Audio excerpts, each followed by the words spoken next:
This lesson is on linear systems. Now, if you remember from what we spoke about today in class, linear systems is when we have a situation where we're going to have more than one line. Generally, we're only going to have two, but it's really if I have more than one line and they are all within the same context. So that's what we call a linear system because the lines are all part of the same system. Okay.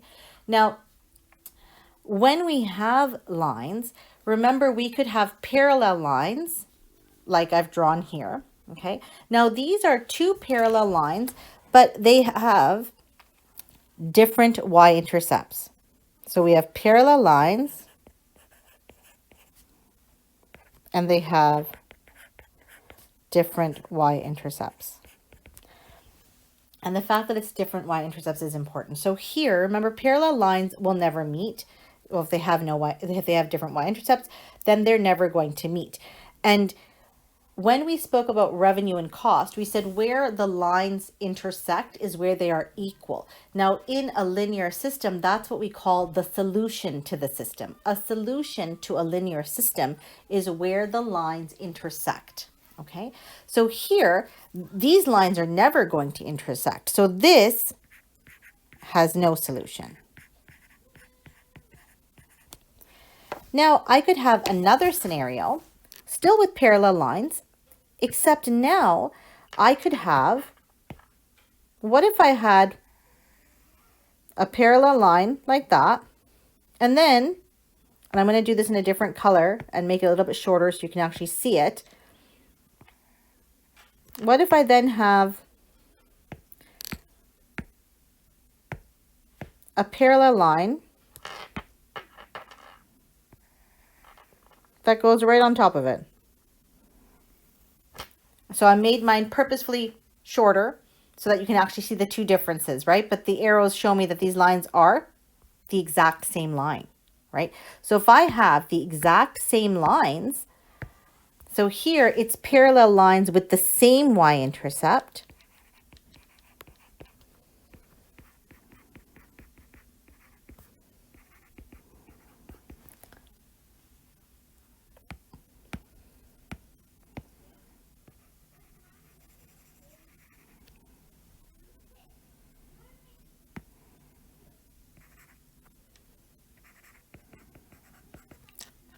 With the same y-intercept, that means that everywhere these lines are equal. So this has infinite solutions.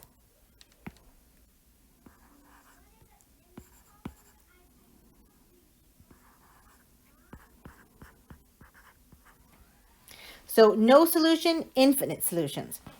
So that's our parallel line scenario, okay? Then we could just have two lines, right? We could have two lines that just intersect in any way. So I could have a line going this way,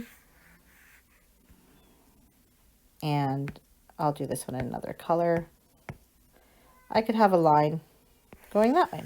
They don't have to be perpendicular, all right? They just meet somewhere, okay?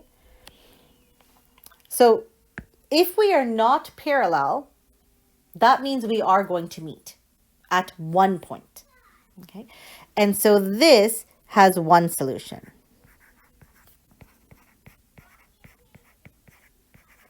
So graphically, if I had asked you, draw me a linear system that has no solution, you would just need to show me the first diagram, right? Draw me a linear system that has infinite solutions. That would be my second diagram. And do you notice how I made, because my lines superimpose each other, they're right on top of each other, making one shorter than the other and using different colors is important and helpful. And then the third one is draw me a linear system where we have one solution. So notice the numbers don't matter, okay? If you're just going to draw it visually, it does not matter what the equation of the lines are. It doesn't matter what my my scale is, because we don't need any of that. You just have to draw what they look like, okay? Now here, remember we said the solution to a linear system is where my lines meet, Okay, so obviously in the first example, there is no solution. Okay, in the second one, it's everywhere. So we just say infinite solutions. So you can't list them because it's all the numbers. But here I have one solution. And the solution, remember, is the point of intersection of my graph.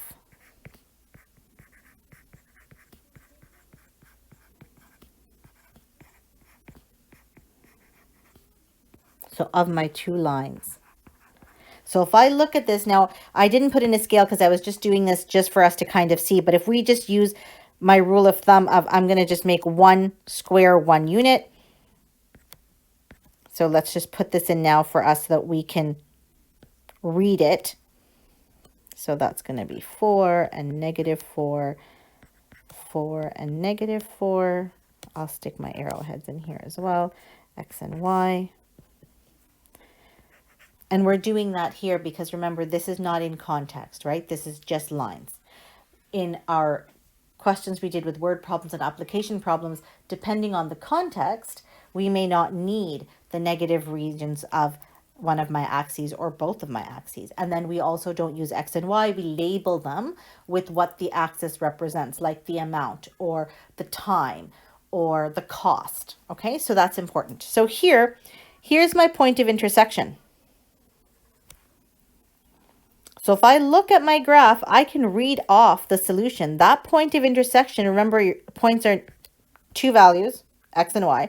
So -1 for X, +1 for Y. So that is my point of intersection, okay? And that is how we can find the solution to a linear system graphically. So if I gave you two graphs, and so now you're going to use what you learned in the last section. So in the last unit, we looked at graphing lines, right? So we learned how to graph a line either using slope-intercept form or dual intercept form. That's entirely up to you. So you need to, for tomorrow's class, you must complete the following. So I'm going to write out the example, and that's what you are going to do in class.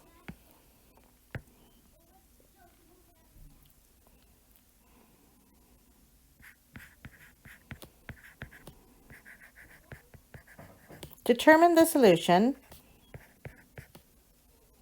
This is my shorthand for solution. For the following, and remember that's shorthand for following. For the following linear system.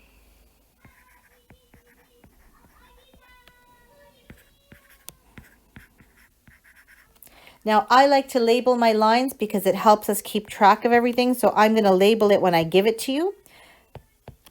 But it's a good habit to have.